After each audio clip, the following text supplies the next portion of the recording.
Muchísimas gracias, muy buenas tardes a todos. Gracias a los organizadores por el espacio para platicarles un poco de un tema sin duda muy apasionante para mí, que es un instrumento de política pública, que es el pago por servicios ambientales. Gracias, Adrián, por organizar este evento. Creo que el tiempo en el que se organiza el evento es realmente importante después de Río +20 y muchos otros eventos alrededor de ello. Me voy a centrar básicamente en este instrumento de política pública, simplemente describirlo, comentarles cómo ha evolucionado en el país. Sin duda es uno de los instrumentos más importantes de conservación pasiva, le llamamos, dentro de la CONAFOR. Por sus dimensiones en cuanto a gasto público, es uno de los instrumentos más importantes a nivel internacional bajo este concepto. Y al final les platicaré un poco sobre el tema importante, cuál es el papel real que tiene este instrumento en la reducción de la deforestación y en muchos otros elementos que van alineados a esta reducción de la deforestación, como es la mejora en el bienestar de la gente o la mejora en cierto nivel de capital social que se pueda generar en los ejidos, comunidades o pequeños propietarios. Bien, rápidamente, tengo una presentación un poquito larga, un discurso de entrada, y lo que voy a hacer es irles platicando, acumulo un poquito y luego las voy a ir pasando muy rápido hasta concentrarme en algunas. Perdón por esto. Empezaré por el concepto genérico. En el concepto, la idea fundamental es de que los bosques y selvas e incluso áreas áridas y semiáridas, todo tipo de vegetación, produce una gran cantidad de servicios ambientales. Estos servicios ambientales pueden ir desde funciones ecosistémicas, pueden ir desde la captura, mejoramiento en cierta medida de captura de agua, fundamentalmente es en la calidad del agua, como ahora sabemos bien, y regulación de algunos ciclos importantes, no solo de algunos elementos, de algunos componentes, como ha sido comúnmente ahora señalado el caso del carbono, el caso del oxígeno, del hidrógeno, muchos otros elementos importantes, ayuda sin duda o contribuyen a estos bosques a la mejora de estos ciclos vitales. Algunos otros servicios importantes que ya consumimos la sociedad son, por ejemplo, esa belleza escénica que obviamente depende de las características de cada uno de los consumidores, o bien algunos otros elementos relacionados con mejora en las características del hábitat para la conservación de muchas otras especies, cadenas productivas, etcétera, etcétera. Esto se agrupa en un conjunto de beneficios que de manera genérica denominamos servicios ambientales. Muchos de estos servicios ambientales son bienes públicos per se, quiere decir que existe una oferta definida de esos bienes que no podemos aislar en muchas ocasiones a los consumidores del consumo de esos bienes públicos, esa mejora en los ciclos de algunos nutrientes o incluso en la calidad del agua, pues simplemente es un bien público genérico.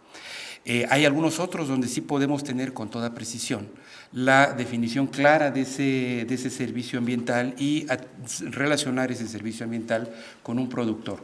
Tal es el caso, por ejemplo, de la captura de carbono. La captura de carbono por parte de los bosques, pues se puede capturar en ese árbol lo incrementa su volumen maderable, eso tiene un derecho de propiedad definido e incluso puede haber un mecanismo de transacción de ese producto.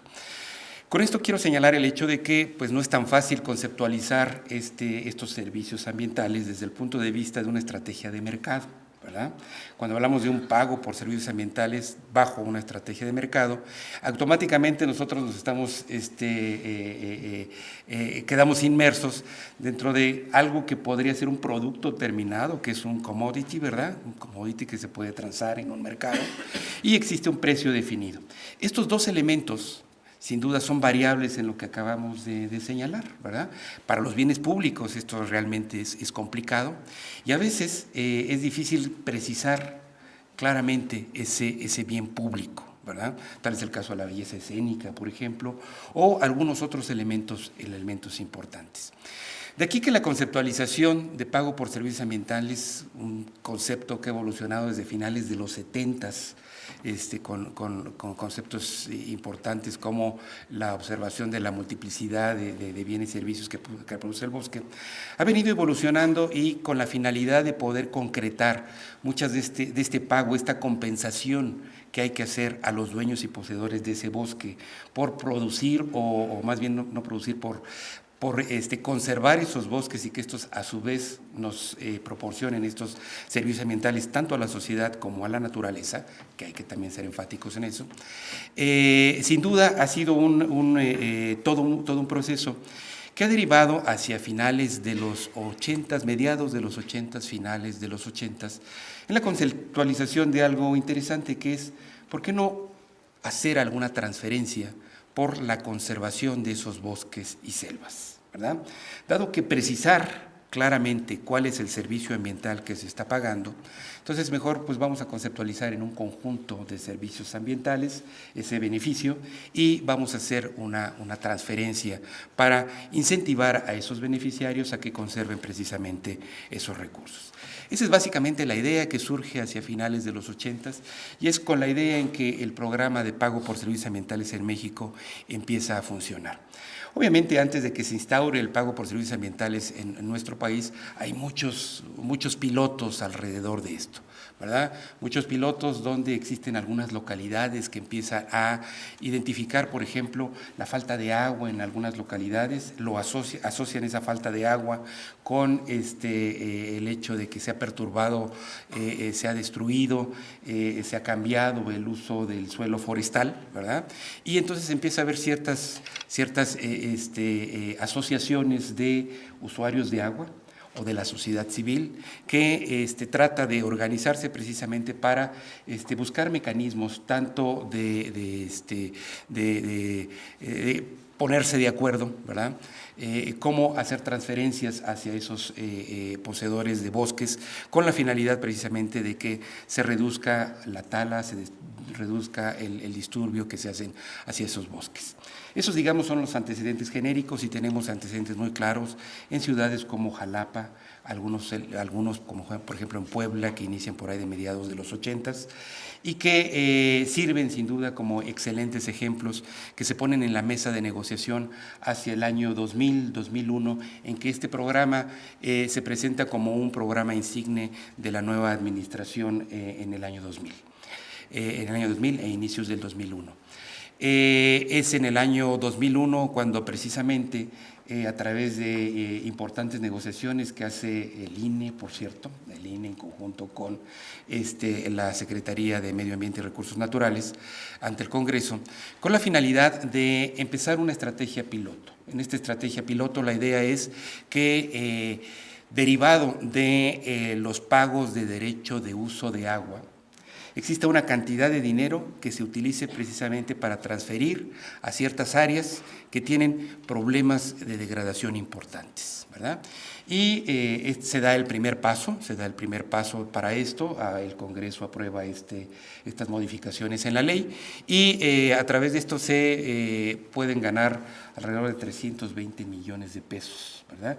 Que se utilizan como primer esquema de financiamiento precisamente para este programa.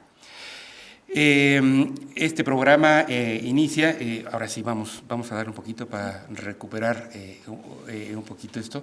Se inicia y el primer problema es, bueno, ¿cómo se empieza a distribuir este dinero? ¿Sí? Hay fuentes de financiamiento importantes en ello, como les decía, la Ley Federal de Derechos de Uso de Agua, son estos 350 millones de pesos. No han aumentado a la fecha, pero sin duda todavía es una cantidad importante. Representan actualmente cerca del 25% del presupuesto total que tiene este programa a nivel nacional.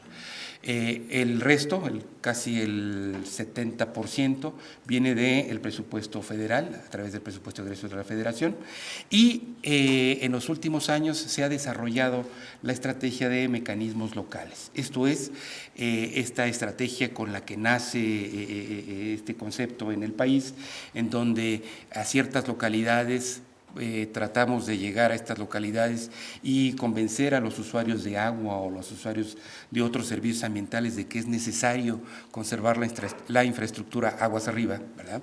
Se forman ciertas asociaciones, muchas de ellas, por ejemplo, con usuarios de agua, ¿verdad? Usuarios de agua o bien operadores de agua, y por operadores me refiero a todos estos que distribuyen agua en ciudades o en algunas localidades, o bien usuarios directos como conjuntos de productores de agua o bien algunas empresas que contribuyen precisamente a ello.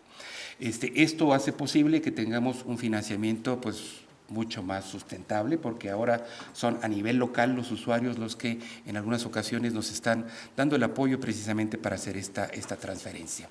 Y en algunas otras ocasiones se utilizan también algunos fondos internacionales para ello. Entonces tenemos varias fuentes que se han combinado y aquí yo quisiera resaltar el hecho de que, lo vamos a ver en una gráfica posterior, ha aumentado notablemente la participación de otros sectores fuera de la participación gubernamental. La siguiente, por favor. Es una definición básica de qué es este esquema de servicios ambientales, que ya lo hemos visto. La siguiente. ¿Cómo se creó? Que se los he platicado rápidamente. La siguiente, por favor. El primer concepto de apoyo es a través de algo tangible. Es difícil vender la idea de que hay que pagar por esa belleza escénica o por ese valor delegado que se va a tener. Si tenemos algo tangible, algo transable, alguna commodity importante, como es el caso del agua, es mucho más creíble para los beneficiarios que tienen que hacer ese aporte, ese pago. La siguiente, por favor. Es el primero que inicia, no quiere decir que sea el único, pero sí es el primero que inicia. Esta gráfica nos muestra cómo ha crecido el programa a lo largo de los últimos años. Como pueden ustedes observar, a partir de 2006, con esta administración, se da un salto realmente importante acerca del el desarrollo de este programa. Actualmente, la gráfica nos está mostrando los totales. Hacia 2012 existen 2.8 millones de hectáreas que están actualmente bajo pago, ¿verdad? 2.8 millones de hectáreas.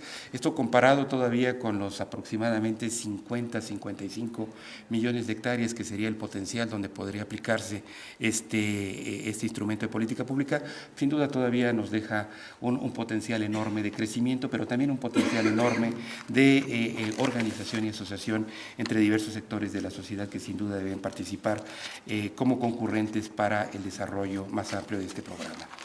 Algunos datos interesantes, la siguiente por favor, les mostraré. Esta es la distribución del programa por diferentes años. Quiero aquí señalar, recalcar que el inicio del programa prácticamente se comienza en las partes de regiones clima templado, vegetación de clima templado, fundamentalmente en el centro y norte del país, lo cual hace un sesgo sin duda interesante.